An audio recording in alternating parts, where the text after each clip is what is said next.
Hello, everyone, and welcome back to the Healthy Talks channel. I'm Emily, and I'm here with Dr. Steven. We've all said it. I'll sleep when I'm dead. But today, we're looking at the scary reality of what happens when we skip those hours. Is sleep just downtime, or is it the most productive thing you'll do all day? It is great to be here, Emily. And to answer that question right off the bat, it is absolutely the latter. You really think so? Oh, without a doubt. We have this huge cultural obsession with productivity, right? Yeah, totally. We view sleep as this annoying biological tax we have to pay, or worse, a luxury for people who just don't have enough to do. But if you look at the data, that perspective Yeah. is fundamentally backwards. It definitely feels like a tax, though. I mean, think about it. Fair. If I cut out 2 hours of sleep, that's 2 hours I could be answering emails, cleaning the house, or let's be honest, watching 3 more episodes of that show I'm currently binging. Right. It feels passive. It feels like I'm parking the car in the garage and turning the engine off for the night, like nothing is happening. That is the most common misconception I encounter. We think that because our bodies are still, our brains are offline. They aren't. No. The reality is when you drift off, your brain isn't parking the car. It's actually a shift change at a massive factory. Oh, the factory. Yeah. The day shift leaves, and the night shift comes in to do the work that literally cannot be done while you are awake. Hold on. I need to stick a pin in that factory idea. Okay. Because most of us, and I'm definitely guilty of this, think of sleep as the computer shutting down. Mm-hmm. The screen goes black, the fan stops whirring, nothing is happening. You're saying that's wrong. It's completely wrong. Actually, it's the opposite. Really? When you drift off, the brain isn't powering down. It's shifting gears into a highly active state. Think of it less like turning off a computer and more like a massive high-rise office building in the middle of a busy city. Okay, I'm picturing it. During the day, that building is chaotic. Phones are ringing, people running to meetings, files are moving from desk to desk. It's high output, high energy. Right, the daily grind. Total chaos. Exactly. But here's the thing about high output. It creates trash. Trash. Yeah. In an office, it's coffee cups, crumpled paper, leftover lunch wrappers. In your brain, that trash is metabolic waste. It is the natural byproduct of your neurons firing all day. Okay. Specifically, we are talking about toxic proteins like beta amyloid. And beta amyloid is the bad stuff, right? I feel like I've heard that term before. You have. If those proteins build up and form plaques, they are heavily linked to Alzheimer's disease. Wow. Okay. So picture this. During the day, the hallways of this office building are getting cluttered with this waste. But the office is too busy for anyone to clean it up. Right. You can't have a janitor mopping the floor while people are sprinting to meetings. You'd trip everyone up. So the cleaning crew has to wait until the building closes? Precisely. This is what we call the glymphatic system. The glymphatic system. It's essentially the brain's drainage system. When you fall into deep sleep, the brain cells actually shrink slightly to open up space between them. Yes, way. And the cerebrospinal fluid rushes in like a high-powered pressure washer. That is wild. It scrubs the hallways, flushes out those beta amyloid toxins, and clears the metabolic trash. That is actually kind of a gross image, but incredibly helpful. It works, though. So sleep is literally a janitorial shift. We are power washing our own brains. We are. And here's the kicker. What's that? If you skip sleep, or if you cut it short, the janitors never show up. Oh, no. Or maybe they show up, clean the lobby, and leave the rest of the building a mess. So you wake up the next morning, and you are trying to work in a toxic, cluttered office. The gears are clogged. And that explains that heavy brain fog we feel after a bad night. Yes. It's not just tiredness or a feeling. It's literal trash cluttering the neural pathways. Exactly. You are trying to fire neurons through a sludge of metabolic waste. Gross. And it's not just cleaning. It's also filing. Filing. During the day, you're gathering information, names, facts, experiences. That all sits on the desk of your short-term memory, primarily in the hippocampus. It's a fragile place. Think of it like RAM on your computer. If the power goes out, it's gone. So when does it get saved to the hard drive? During sleep, specifically deep sleep. That information gets moved from the temporary desk to the long-term storage in the cortex. The save button is clicked. That honestly makes me look back at every all-nighter I pulled in college with a lot of regret. I bet. I was basically sitting in front of a computer typing out an essay and then just pulling the plug out of the wall before hitting save. That is the perfect way to visualize it. You did the work, but you didn't save the file. So the Oh. next day, you can't recall the information because the neural pathway was never cemented. Well, if the brain trash and the lost files weren't enough to scare us, let's talk about the gut, Ah, yes. because this is the part of the research that really hit home for me. Go on. I've noticed that when I'm exhausted, I'm not craving a kale salad or a green smoothie. Nobody is. I want a donut. I want a burger. I want the greasiest, most sugary thing I can get my hands on. Is that just me having zero willpower, or is there something chemical going on? I am happy to report that it is not a failure of character on your part. Thank goodness. It is a biochemical hijack. Sleep plays a massive role in regulating our appetite hormones. We have two main players here, ghrelin and leptin. Okay, let's break those down. Who is who? Think of ghrelin as the gremlin. The gremlin. Okay, It's the hungry hormone. It screams at your brain to eat. got it. Leptin is the full hormone. It taps you on the shoulder and says, hey, we're good. You can put the fork down. We have enough energy. So in a well-rested person, these are balanced. The gremlin is quiet. Correct. They keep each other in check. But when you are sleep deprived, the system goes haywire. How so? Your ghrelin levels spike. So the gremlin is screaming louder than ever, Oh, boy. and simultaneously your leptin levels plummet. So you have a gas pedal that is floored and no brake. Exactly. Your body literally thinks it is in an energy crisis. So it demands high-calorie fuel. It's panic buying energy. That's it. Exactly. It wants quick energy, which means sugar and fat. It's a survival mechanism. Right. Your brain says, we are awake when we shouldn't be, so we must be in danger or hunting, so we need maximum calories right now. That makes so much sense. And the data on this is staggering. There was an analysis from 2020 that found adults sleeping fewer than 7 hours had a 41% increased risk of developing obesity. 41%? 41. That is massive. That's nearly a coin flip. It is huge, and we see it in controlled studies where they restrict sleep. People consume significantly more calories. Wow. And not because they're hungrier in a need food sense, but because their satiety signaling is broken. So if you are trying to manage your weight, sleep is just as important as what is on your plate or how often you hit the gym. You are fighting a hormonal tide that is designed to make you eat. Yeah. And you will lose that fight eventually. That reframes the whole diet culture conversation. We obsess over carbs and calories, but if we aren't sleeping, we are fighting a losing battle against our own biology. Precisely. So we know we need sleep to clean the brain and balance the hormones, but the big question is always, how much? The magic number. Yeah. I feel like everyone says, oh, I'm fine on 5 hours, I just need coffee. Sure. I have friends who wear their lack of sleep like a badge of honor. What is the actual biological magic number? Well, individual needs do vary slightly, but for the vast majority of adults, the research is very clear on a hard A floor. hard floor. That floor is 7 hours. The recommendation is 7 to 9 hours. 7 hours is the floor. So if I'm getting 6 consistently, I'm in the danger zone. You are. And I know people love to say they are the exception. Everyone thinks they're the exception. They do. Yeah. But statistically, the number of people who can survive on 5 hours of sleep without showing any cognitive impairment, rounded to a whole number, is 0. 0. Once you drop below that 7-hour mark, we start seeing significant cognitive decline. What happens in that zone besides just feeling grumpy? One of the scariest phenomena is something called microsleeps. That sounds, well, it sounds harmless, like a little cat nap. It sounds harmless, but it's incredibly dangerous. Why? When the brain is critically deprived, it will force a shutdown. You might be sitting in a meeting, or worse, driving a car. Freezing. Yes. Your eyes can be open, you can be holding the steering wheel, but your brain goes offline for a few seconds.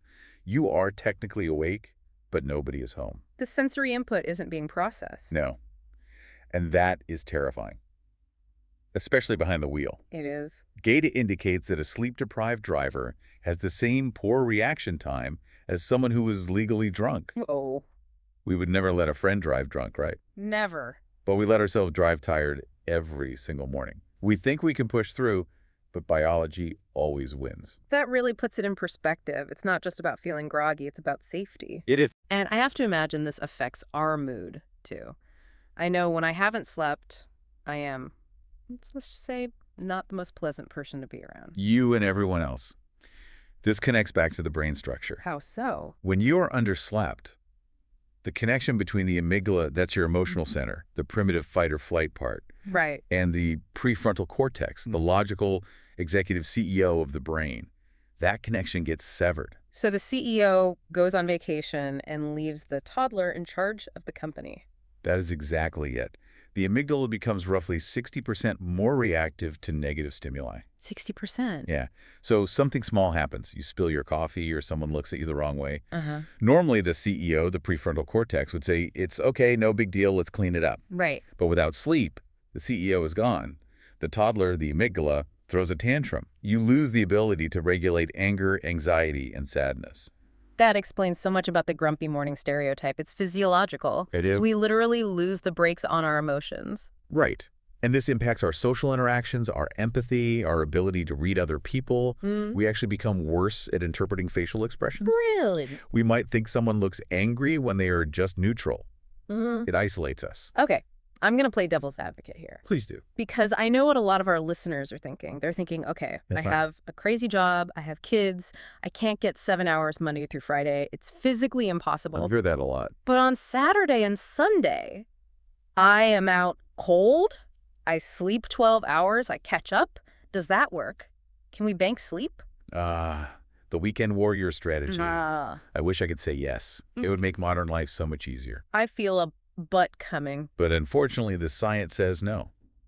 Sleep is not a bank. Yeah. You cannot go into debt for 5 days and then pay it off in one lump sum to fix the damage. Why not, though? If I get the hours eventually, doesn't it balance out? It doesn't, because the damage happens in real time. Remember the Yeah. trash in the office building? If you leave that trash rotting for 5 days, cleaning it up on Sunday doesn't change the fact that the office was toxic all week. That makes sense. But more importantly, studies have looked specifically at this. They took groups of people, restricted their sleep during the week, and let them binge sleep on the weekend. And what happened? Did they bounce back? They found that the metabolic dysregulation, the weight gain, the insulin sensitivity issues, the blood sugar problems did not reverse. Serious. The catch-up sleep didn't fix the metabolic damage done during the week.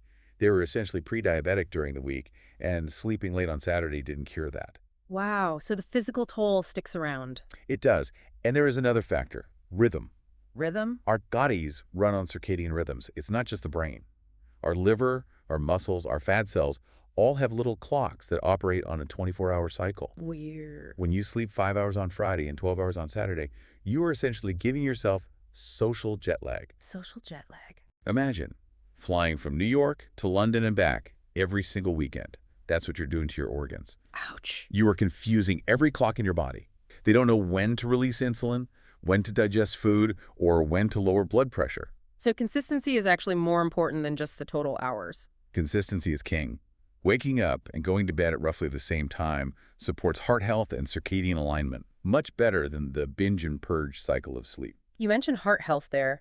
I feel like we often think of sleep as a brain thing or maybe an energy thing, but you're saying it's a heart thing too. Crucially so. This is one of the most overlooked aspects. Think about your heart. It beats, 60 to 100 times a minute? Every minute of every day. Yeah. It is a muscle that never stops. Sleep is the only time it gets a break. How so? It's still beating when we sleep. It is, but the workload changes. During deep sleep, your heart rate slows down, and your blood pressure naturally dips. This is called nocturnal dipping. Nocturnal dipping. It's a depressurization of the cardiovascular system. It's the cool down period, like taking your foot off the gas. Exactly. It depressurizes the pipes. If you cut sleep short, or if you have sleep apnea and keep waking up, that dip doesn't happen. So the pressure stays high. Your blood pressure stays high for 24 hours a day. That constant pressure wears down the vessel walls, leading to a much higher risk of stroke and heart disease. That is sobering. The stats are grim, Emily. Short sleep is a direct risk factor for cardiovascular death. It's not just about being tired, it's about wearing out the engine. It is. And what about the immune system? I've heard people say I got sick because I was run down. Is that scientifically accurate or just an old wives' tale? It is 100% accurate science. When you sleep, your immune system releases proteins called cytokines. Cytokines. Some of these cytokines are specifically designed to help promote sleep, but others are the soldiers that go out and fight infection and inflammation. So if I'm sleep deprived, I'm sending fewer soldiers to the front lines. Precisely. And here is a fascinating example of the so what regarding this. Mm-hmm. Research shows that if you are sleep deprived, when you get a vaccine, say a flu shot, your body actually produces fewer antibodies. Wait, really? So the vaccine might not work as well? Exactly. Yeah. The vaccine is the instruction manual, right? Yeah. It teaches the body what the virus looks like. But if you haven't slept, your immune system is too tired to read the manual, Mm. doesn't learn the lesson. So you get the shot, but you don't get the full protection. That is wild. So sleep literally potentiates our medical treatments. It makes the medicine work. It is the foundation that everything else sits on. You can eat the best diet, take the best supplements, and exercise daily. But if you sleep 4 hours a night, you are building a house on quicksand. Okay. We are sufficiently scared. Good. We know the office is full of trash, the heart is stressed, the immune system is AWOL, and the gremlins are hungry. Correct. But knowing we need sleep and actually getting it are two different things. Modern life is loud. It's bright. The world is designed to keep us awake. What can we actually do? You are right. We are fighting our environment.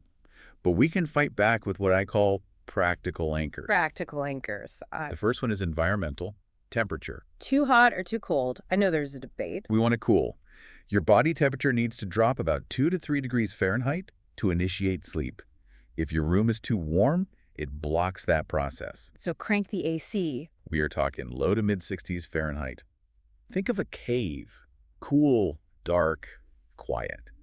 That is our evolutionary sleep habitat. Okay, turn down the thermostat. That's easy enough. Yeah. But what about the biggest enemy? The phone, the scrolling. The phone. I know it's bad. I know I shouldn't do it, but I'm in bed and I just want to check one thing.